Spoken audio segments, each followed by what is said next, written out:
باللہ من الشیطان الرجیم بسم اللہ الرحمن الرحیم۔ اورنگزیب عالمگیر بادشاہ جو ہے نا اس نے ہندوستان پہ حکمرانی کی ہے 50 سال تک، اور وہ ایک ایسا حکمران ہے جس نے ہندوستان میں پورے ہندوستان پہ حکمرانی کی ہے۔ اور میرا خیال ہے یہاں جو میری شنید کے مطابق اشوکا بادشاہ جو تھا اس نے بھی 50 سال کی تھی، یا اس نے 50 سال کی ہے اور پورے ہندوستان پہ کی ہے۔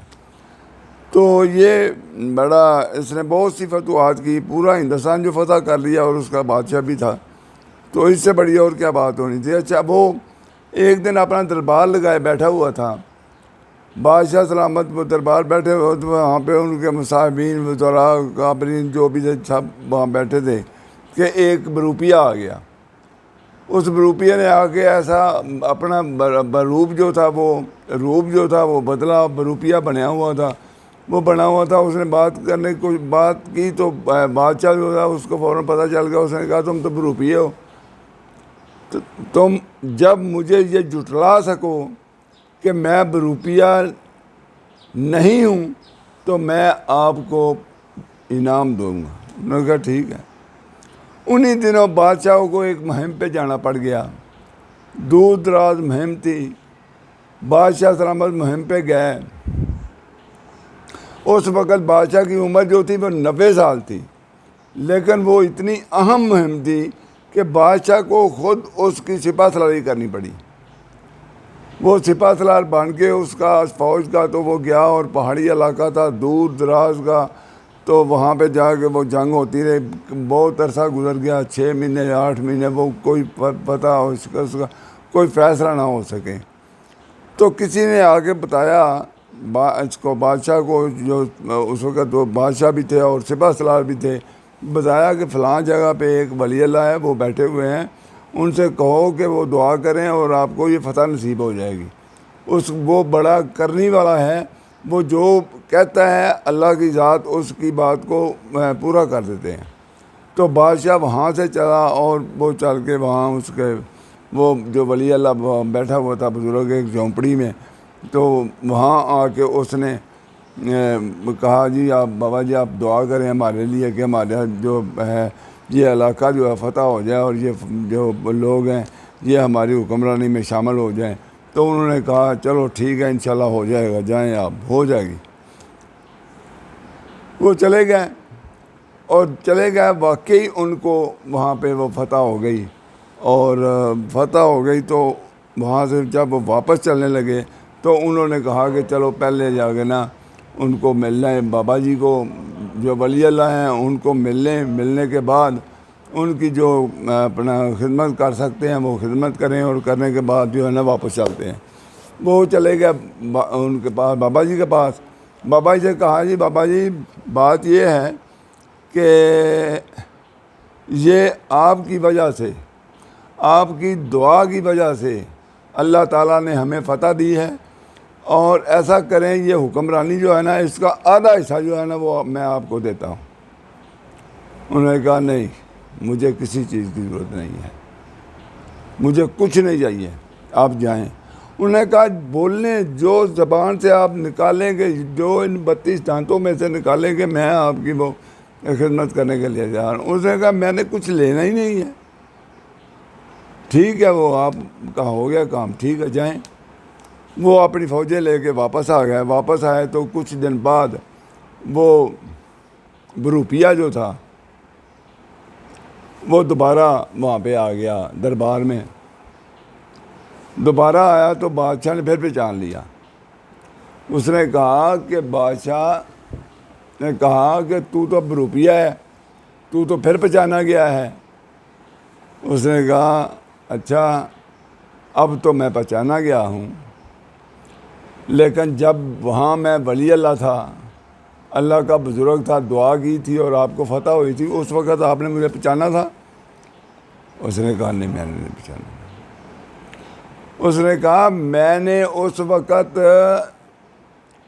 نہیں پہچانا تمہیں، میں واقعی تمہیں ولی اللہ سمجھ گیا تھا، کہ آپ ولی اللہ ہیں، اور آپ کا روح بھی اس قسم کا تھا، آپ کا لباس ہی اس قسم کا تھا، آپ کا جو ہے نا لہجہ ہی اس قسم کا تھا کہ تم ولی اللہ تھے۔ انہوں نے کہا اچھا۔ اس نے کہا مگر یہ ہے کہ میں نے اس وقت تمہیں یہ کہا تھا کہ تمہیں جو چاہیے لے لو، آدھی حکمرانی لے لو، لیکن تم نے انکار کر دیا تھا، اس کی کیا وجہ؟ اس نے کہا اس کی وجہ یہ تھی کہ اس وقت اللہ تعالیٰ نے مجھے جس منصب پہ فائز کیا تھا، اس منصب کا یہ تقاضا نہیں تھا کہ میں کوئی اس کی قیمت لگا سکتا۔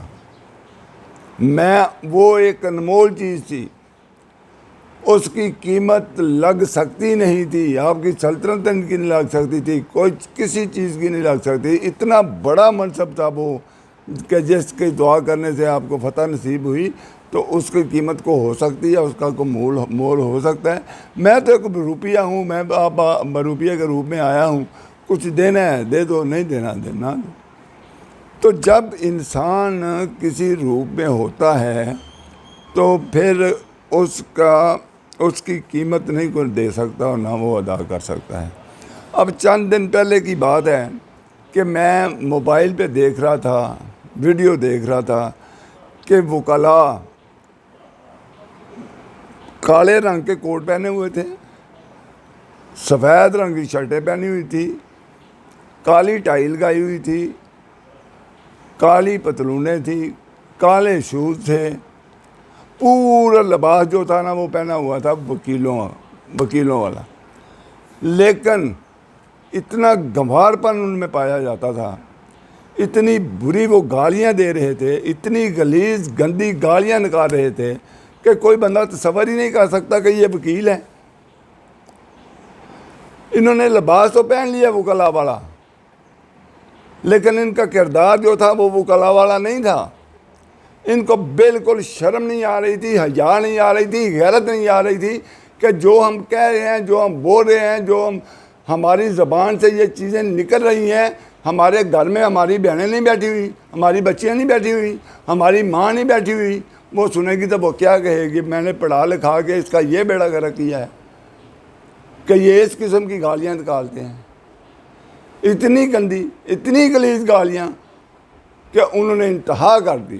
مجھے دیکھ کے شرم آئی کہ میں بھی وکیل ہوں تو میں ان کو دیکھ رہا ہوں، اور یہ کس طرح کا، یہ میں تو اپنی زندگی میں اس طرح نہیں دیکھا جو یہ میں دیکھ رہا تھا۔ اور میں یہ مانتا ہی نہیں ہوں کہ ایک وکیل اس طرح گالیاں نکال سکتا ہے۔